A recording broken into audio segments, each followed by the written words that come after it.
you have something to share about your career?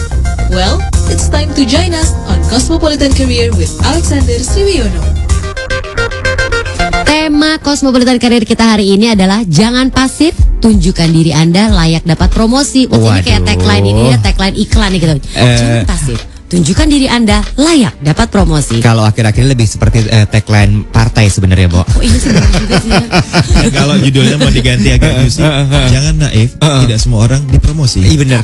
Benar juga Cosmoners ya. Tapi jadi ada terjadi dualisme ya di dalam satu tema ini. Betul. Nah, ini kalau ngomongin soal jangan pasif, tunjukkan diri Anda layak dapat promosi ini ya. Ini adalah promosi adalah sesuatu yang dikejar sama semua orang ketika mereka berkarir. Semacam kayak target lah ya, Bo. Betul. Pasti ingin punya pencapaian. Ya kan? Tapi kan mendapatkan promosi tersebut atau pencapaian tersebut juga tidak gampang. Ada orang yang mungkin bekerja dengan gerabak gerubuk agresifnya setengah mati. Ada yang santai, serangannya ada yang sporadis ibarat kata ya. Betul. Ada yang main belakang, ya. Ada yang main angkat sedikit. Betul. Ada itu macam-macam. Either angkat atau diturunkan. Betul. Cuma sekarang pertanyaannya gini, gimana sebenarnya untuk kita mendapatkan promosi ini, Mas? Yang harus digarisbawahin dulu adalah Anda berada di organisasi yang benar atau tidak benar. Karena kalau berada di organisasi yang nggak benar, mungkin obrolan ini lebih nggak berlaku. Oke. Karena segala macam cara hanya kemudian Tuhan dan tukang bajai yang kemudian tahu apakah itu berhasil untuk dipromosikan atau tidak. Itu paling nggak banget ya, Mas ya. Gitu. Jadi kalau misalnya kita bicara konteks yang seharusnya gitu, kita juga sambil melakukan check up atau audit kepada organisasi. Apakah organisasi ini segala sistem yang seharusnya in place benar itu membuat kita bisa dipromosikan. Oke. Itu satu. Tetapi yang kedua adalah apapun organisasinya, apapun sistemnya, kalau kemudian kita yang terus berusaha melakukan sesuatu untuk dipromosikan, bisa saja kalau tidak dipromosikan di tempat tersebut. Tapi kita di tempat lain. Exactly. Karena kemudian proses berkembangnya kita tidak berhenti. Jadi itu dulu yang saya ingin garis bawahi. Karena kalau enggak, buat teman-teman yang udah skeptis, udah pesimis, apapun yang coba kita obrolkan, gini, nggak mungkin di tempat gue nggak akan bisa. Gitu. That's not the point. Gitu. Kesempatan itu selalu ada, bisa di mana aja juga kan. Betul. Fakta yang kedua adalah kalau kita bicara organisasi isinya cuma 10 ekor. Dan kita berharap ekor tuh nggak enak ya. Gue anaknya kan visual ya. Oke. 10 biji. Mas. Terlalu kecil, sporadis gitu kayaknya, nyebar kemana-mana. Buah. 10 buah. Oke lah. 10 orang. 10 orang. Oke, ada 10 orang organisasinya. Dan kemudian yang mimpin juga kemudian setiap saat bisa melihat gitu. Promosi akan dengan sendirinya terjadi karena tuh hanya ngelihatnya 10 orang dan leadernya juga melihat. Tapi kalau Anda berada di satu organisasi yang bahkan kita bicara 100 orang aja, 100 orang, 50 orang aja, memang harus dilakukan sesuatu untuk supaya kita lebih muncul dengan benar. Gitu. Sehingga kalau misalnya kita bilang gini, lu mau dipromosiin, bahkan kalau kemudian saling nanya leader, lu tahu Iwet nggak? Gitu. Yang paling enggak banget orang jawabnya gini, Iwet yang mana ya? Itu satu. Terus kemudian direspon dengan Iwet yang jambulnya. Jadi lebih ke fisik. Diingatnya cuma fisik. Atau kemudian diingat dengan tindakan, yaitu Iwet yang kalau meeting rame. Yang rame banget tapi nggak ada isinya. Itu menjadi satu indikator apakah kemudian kita lebih diingat karena jambul, karena tindakan yang negatif, atau karena sesuatu. Gitu. Itu yang nanti kita akan bahas lebih jauh bahwa sebetulnya yang harusnya lebih dilihat itu lebih karena apanya. Gitu. Oke. Abis ini kita bahas lebih dalam lagi Cosmoners ya, mengenai nggak janji ya. Fine, it's okay. Aku sekarang agak sedikit less expectation, Mas. Santai gitu ya. Kamu nggak bilang menarik sih topiknya. Aduh, aku udah tahu jawabannya soalnya. Coba. Ini menarik sekali Cosmoners topiknya. Udah beda. Ganti. Kita akan bahas lebih dalam lagi topik yang menarik ini. Oke, I'm ready. Tempo ya Kak. Yuk balik lagi sama Mas Alex yuk. Lanjut lagi. Ini udah ada pertanyaan yang masuk kah? Pertanyaan sebentar. Nanti kita bahasnya nanti dulu ya. Tapi kalau misalnya Cosmoners ada yang ingin ditanyakan seputar promosi ini, monggo silahkan disampaikan ke Mas Alex. Nah, sekarang gini Mas. Pertimbangannya jadi kan gini, kalau kita mau naik ke sebuah posisi yang lebih baik atau promosi, pertimbangan apa sebenarnya yang dicari oleh seorang leader untuk mempromosikan anak buahnya itu? Bayangkan kalau kita bicara dari supervisor mau dipromosikan jadi manajer. Kata dasarnya aja, satu supervise, satunya lagi manage, ya kan? Berarti perannya aja udah beda tuh, gitu. Sehingga pada saat kita bilang, sudahkah siap dia dipromosikan untuk jadi manajer? Pertanyaan sederhananya adalah gini, kalau dia sudah menduduki posisi manajer, pada saat dipromosikan jadi manajer, paling enggak dia sudah bisa menjalankan tugasnya di titik yang seharusnya as required, gitu. Bahwa tidak dipertanyakan lagi technical skillnya dia. Bahwa kalau manajer seharusnya dia bisa mendeliver A, B, C, D, E. Tidak dipertanyakan lagi technical skillnya. Itu adalah area yang pertama. Kenapa? Kalau itu tidak betul-betul dikaji, yang terjadi adalah anak buahnya bilang gini, kok dia sama gue lebih bisa gue yang kerja ya, ya kan? Aduh, itu mulai terjadi mosi tidak percaya. Mosi tidak percaya. Areanya sangat sederhana yang seharusnya tidak boleh bolong adalah masalah technicalities-nya dia, technical skill-nya dia. Itu nggak boleh bolong dulu. Yang kemudian lebih tricky lagi adalah yang juga harus dipertimbangkan, yang jarang dipertimbangkan, kematangan emosional. Karena pada saat dinaikkan dari satu posisi menjadi posisi lebih tinggi lagi, perannya akan lebih banyak, lebih luas, tingkat tanggung jawabnya juga lebih banyak. Nggak bisa nggak, tingkat kematangannya juga harus lebih tinggi. Yang sering kali orang bilang gini, dia jago sih kalau ngerjain kerjaan sendiri, tapi untuk dia naik teamwork atau mimpin dia nggak bisa. Orang-orang yang seperti ini akan kejegal sebetulnya di organisasi yang benar, karena kemudian mau sampai dia bilang gue jago banget untuk ngerjain sesuatu, yes, tapi itulah kerjaanmu sendiri. Pada saat kamu lebih tinggi lagi, kamu belum terbukti bisa melakukannya, gitu. Tingkat kematangan emosional. Yang ketiga adalah sebetulnya promosi juga bisa dilihat dari tingkat kontribusinya dia. Bayangkan misalkan ada 2 supervisor, tetapi posisi untuk jadi manajer cuma 1. Technical skillnya sama-sama jago, kematangan emosionalnya juga kemudian sama-sama kuat. Mulai dipertimbangkan yang selama ini track recordnya sudah proven, dan provennya dari deliverablesnya, kontribusinya, added valuesnya yang mana ya? Kenapa? Karena kemudian dia akan menjadi lebih direspek karena hasil yang dia berikan dari perannya sebelumnya. 3 hal itu yang lebih saya sarankan sebetulnya. Tapi Ibu Fenomena, tolong kata fenomena dikeluarkan. Bagus, tipis no-nya ya. Kabut pagi hari. Aduh, aku tahunya Kabut Sutra Ungu. Lo inget gak film itu, Bo? Inget siapa ya? Bohong. Aku lupa sih yang main siapa, Mas. Tapi aku ingat ada film itu. Ya. Terus kembali ke kata fenomenanya adalah bahwa banyak sekali orang dipromosikan di banyak organisasi semata-mata gini, dia udah 5 tahun 6 tahun nggak pernah dinaikin aja deh. Tiba-tiba faktor usia dan lama kerja di perusahaan itu membuat dia otomatis dinaikkan. Inilah yang bikin kacau. Itu sebabnya bahwa banyak organisasi yang harus lebih didasarkan pada kompetensi dan result, bukan sekedar masalah usia dan tenur atau masa kerja. Gitu. Jadi jangan selalu pertimbangkan tenur atau masa kerja tersebut dan usia sebagai bahan pertimbangan untuk promosi. Dia boleh tua, dia boleh lama, tapi tunggu dulu bisa kerja nggak? Jadi tetap aja technical skill itu penting sekali ya, Mas. Sebagai dasarnya. Sebagai dasar gimana pun. Nah, ini gue pengen tanya boleh. Sama Mas Alek bilang, misalnya Mas Alek kayak tadi bilang pakai S, Bo. Alex bukan Alek. Nanti kalau Alek nanti Alexander nggak enak kan? Kedengeran ya. Tipisnya jago soal fenomena begitu. Alexander. Benar. Mas Alek tadi bilang misalnya kayak tadi ada 2 supervisor yang akan jadi manajer. Apakah 2 orang ini perlu untuk mempromosikan diri gitu lah, Mas? Langsung dan tidak langsung. Kalau tadi dua-duanya maksudnya actually they are both kayak capable gitu loh. Yang sebetulnya lebih baik terjadi adalah cara tidak langsung mempromosikan diri. Karena kalau misalnya promosi diri kayaknya sedang lagi dikontes-konteskan gitu. Tetapi kalau mau langsung dilakukan promosi diri di depan si manajer tersebut, dibuka aja bahwa kalian berdua saya pertimbangkan untuk menduduki posisi tertentu. Ada beberapa teman saya melakukan hal tersebut, saya tahu. Dan kemudian dia bilang, dan itu baru diambil keputusannya adalah a year from now, gitu.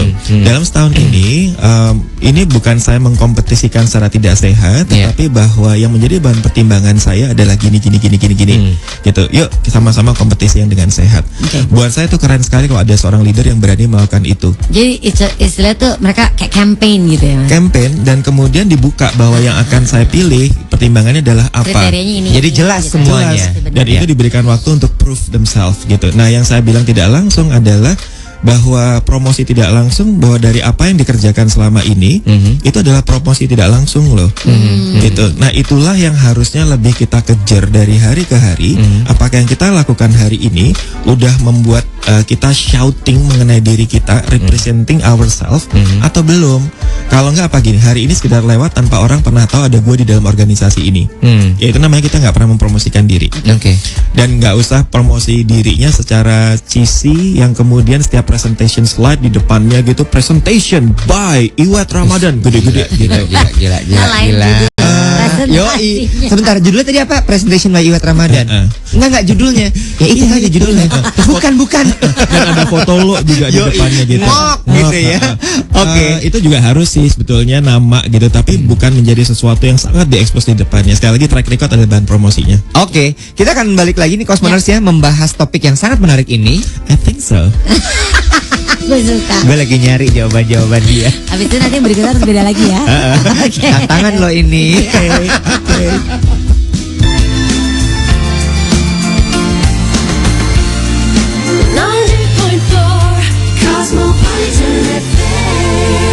Balik maning yo.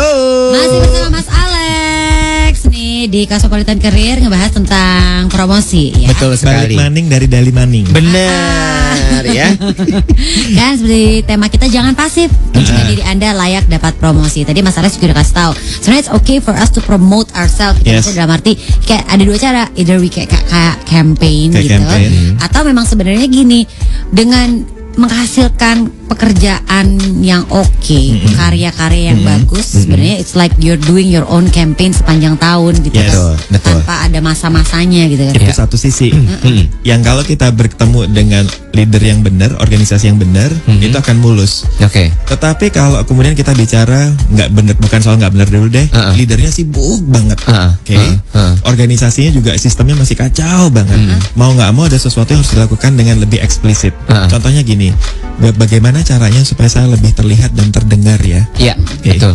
Karena si leader ini nggak pernah ada di kantor misalnya, gitu ya. Leader nggak pernah ada di kantor, atau kerjaannya banyak banget, atau karyawannya banyak banget.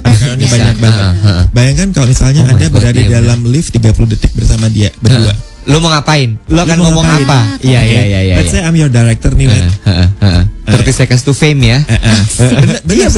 Dan itu seringkali saya berikan di kelas leadership untuk teman-teman manajemen training. Misalkan ini keren. Sekarang Anda jadi saya punya beberapa kayak kartu yang saya akan pilih saya menjadi BOD yang mana, atau even the presidennya gitu.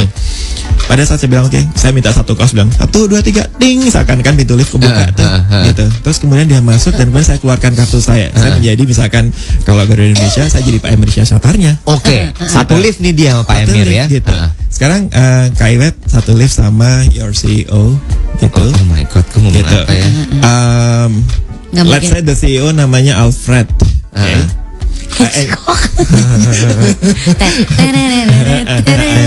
Terus industrinya ya oke lah, let's say gue yang mimpin MRA banget nih gitu, bernama Alfred. Dan dia yang jadi liftnya untuk sementara ya, bunyi ting aja gitu. Oke.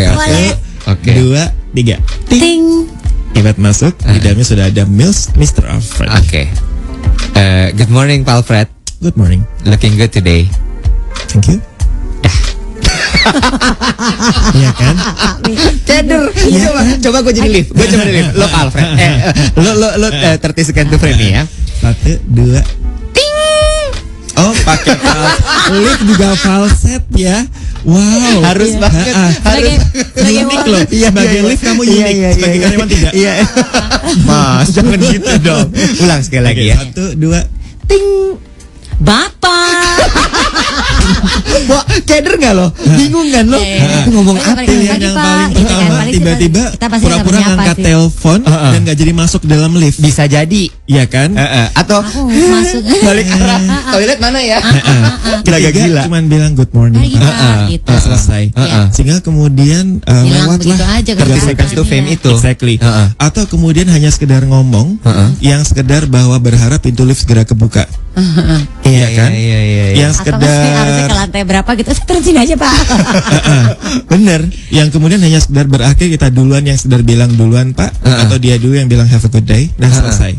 Bayangkan bahwa that 30 seconds yang membuat bahkan bisa saja awalnya dia nggak mendengar nama kita siapa, nggak pingin tahu kita siapa. Yang gue tiba-tiba sorry. What was your name? Yes, what was your name? Gitu. Atau And what department are you? Exactly. Atau kemudian dia tahan pintu lift, terus dia bilang gini, boleh nggak kamu nanti hari ini ke ruangan saya karena kinky. saya mau. Salah. Baby. Not that fast, Pak. Well, I respect you, Pak, but you know, there's rule of conduct in our organization. Lo kelar, bisa gini bos lo gini. Oh sakit, salah. Atau bermain arah itu.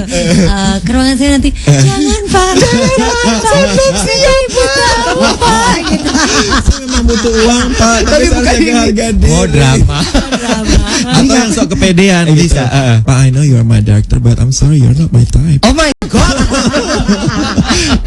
Yang kemudian dia bilang gini, saya tertarik dengan apa yang kamu sampaikan. Iya. But definitely this is not the place untuk kita bisa diskusi lebih lanjut. Betul. And definitely you have to bring all the data that you have. Tapi kan nggak mungkin juga tiba-tiba buka presentasi gitu atau ngasih lihat, Pak ini report saya hari ini kan nggak mungkin. Nah, what should we say Mas? In 30 seconds itu. Stealing the 30 second itu. Itu yang saya bilang gini, jangan lu bawa umur pada saat masuk ke dalam lift, jangan lu bawa posisi. Lu umur berapa sih masuk organisasi? 23, 24. Jangan lu bawa posisi. Lu MT anak baru, satunya adalah director gitu kan.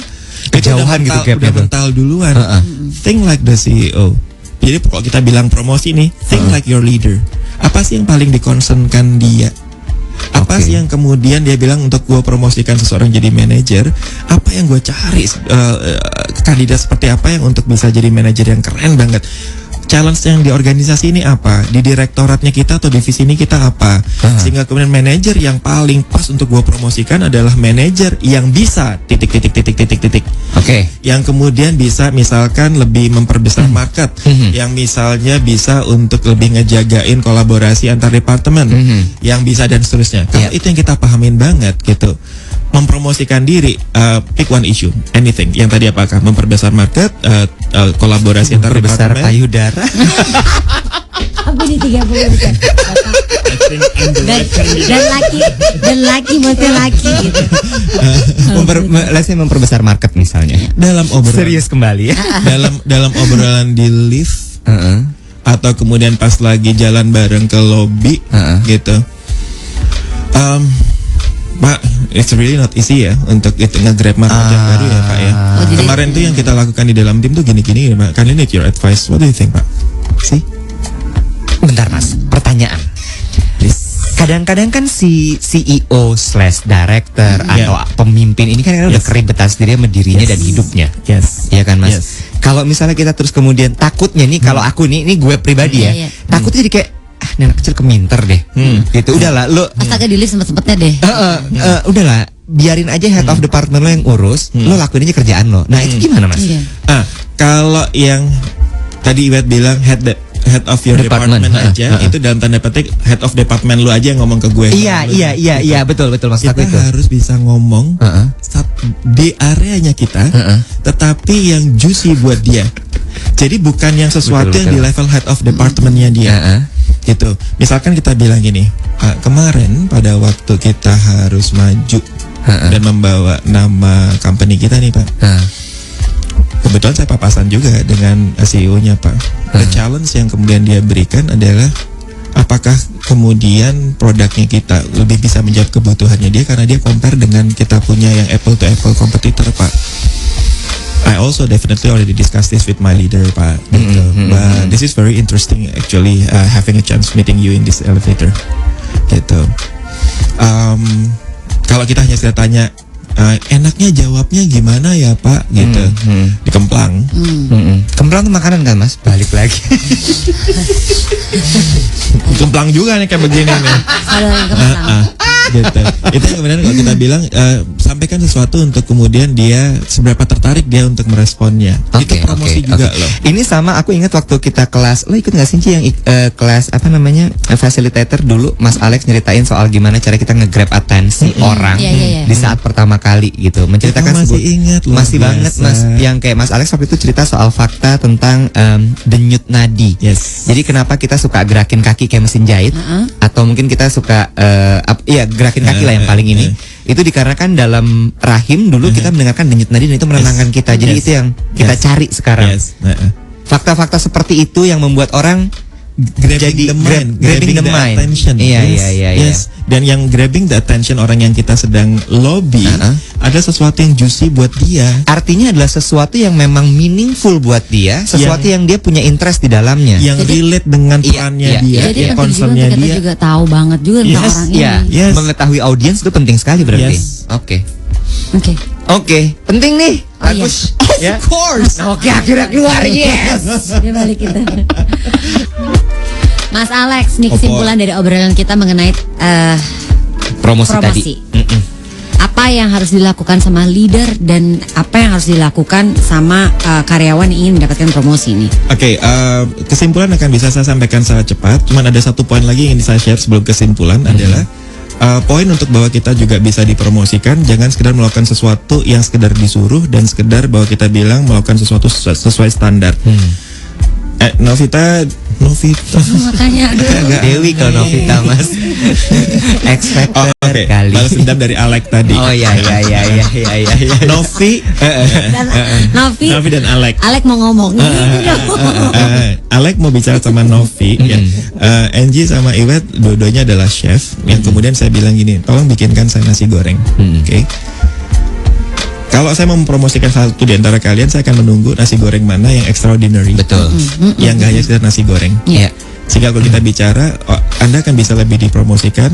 Sekaligus sebagai kesimpulan adalah bahwa Anda terdengar, terlihat untuk sesuatu yang berarti, untuk sesuatu yang bisa ada manfaatnya. Di mana pada saat Anda dipromosikan untuk jabatan baru, Anda tidak hanya sekedar bisa bekerja, tetapi Anda bisa juga mendeliver sesuatu di mana orang bilang nggak akan salah ngangkat lo. That's the statementnya. Sehingga kalau kita bicara sebagai kesimpulan, apa yang membuat kita bisa terdengar dan terlihat, tentunya adalah bukan sekedar kerja, tapi berkarya. Karena kalau berkarya kita menghasilkan untuk karya, footprintnya ada, dan footprintnya harusnya sesuatu yang memang bagus. Yang kalau kita kemudian melihat realitas yang ada, kalau organisasinya banyak banget, gimana caranya supaya kalau toh kita berharap dengan sendirinya dilihat, cukup berdoa. Tapi kalau kita bilang harus ada sesuatu yang harus kita lakukan untuk kita bisa lebih didengar, cobalah challenge yang kalau saya ketemu dengan leader saya ngopi bareng atau di dalam lift, apa yang bisa jadi bahan obrolan saya, seberapa saya paham apa yang jadi concernnya organisasi, itu yang harus kita lakukan dari pihak kitanya. Kesimpulan, apa yang harus dilakukan dari pihak leadernya adalah jangan ngangkat orang hanya sekedar bahwa dia udah tua, udah lama, nggak enak hati, tetapi bahwa satu, dia punya technical skill yang bisa membuat dia berperan di posisinya. Yang kedua adalah bahwa dia punya kematangan emosional, karena pada saat dipromosikan tentunya tanggung jawabnya lebih gede.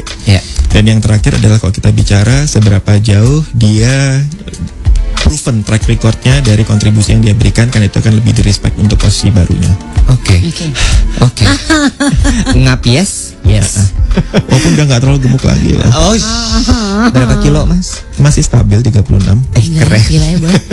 Mas Rek, gue tuh Mas Alek lagi loh. sementara gue 2 kilo aja gitu saya. Bukan lagi. Emang kemauan Bo sebenarnya. Udah. Terima kasih banyak ya Mas, Mas Alex, thank you ya Mas. Sampai Alex ketemu lagi minggu depan. Pakai S-nya gak ketinggalan. S jangan ketinggalan ya. Kenapa? Suka gue dong. Oke deh. Thank you ya. Do you think this is interesting, the topic? Yes, of course. Thank you. Udah duluan. Yeah, of course. Singkat langsung. Thank you ya. Thank you Mas Bye, Alex. Mas. There you go. Now, are you ready to break through? Cosmopolitan Career with Alexander Sriwiono is presented by 90.4 Cosmopolitan FM.